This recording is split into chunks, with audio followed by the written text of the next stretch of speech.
Интернетте Мухиддин Исаулов Паттеев деген адам бар. Ол өзүн Нур-Мубарак университетинин алгачкы устазы, профессор, муфтияттын уламалар кеңесинин мүчөсү, динтануучу деп таныстырады.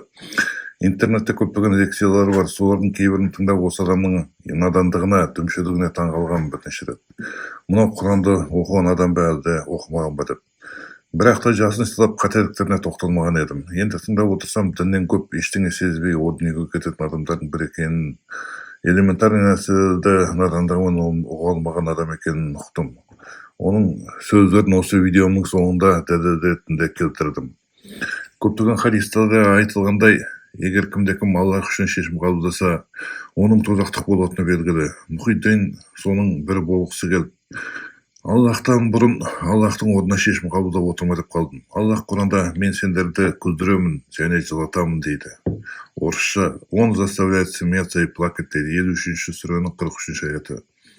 Кажылыкка барган адам жыламады экен деп, ол 7 рет барса да онун кажылыгы кабыл болбой жай гана кыдырып барган деп нагыз надандык. Тек динден эчтене укпаган дүмшө молдонун айтатын шартпарагы. Сен onun кеудесин ашып жүрөгүн көргөн жоксуң. Ол кандай максатпен кажылык жасап жүргөнүн. Онун кажылыгын сен кабылдамайсың. Оны тек жалгыз Аллах гана кабыл этет. Ол 7 рет кажылыкка барама, ай сайын барама, онда сенин шатаң канча калтаңдан акчаңды берип жаткандай. Сөз эмес сөз кылып, аузыңды керип, мен оны зерттедим деп мактанасың акмактыгыңды көрсөтүп. Не Куранда, не Суннада бир сөз жок, жыламасаң кажы болмойсуң деген. Onu кажылыкка Аллах чакырат кунак этип. Жылаткысы келсе жылатады, жылаткысы келмесе жылатпайды. Ниетин кабыл этет, керек этсе сендей надандан сурамай.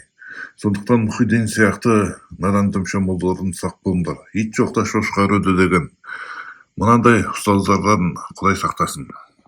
Сонда біз бір қажымен сұхбаттасып отырмын. Сонда ол қажы, жалпы қажылықтың қасиеттілігін, Каабада қалай тауып еткендігін, сол Каабада жылағандағы, көз жасын төгіп жылағандағы туралы айтты да.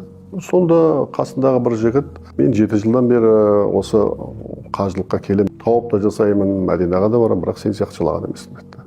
Енді осы жерде осы сырын мен зерттедім да.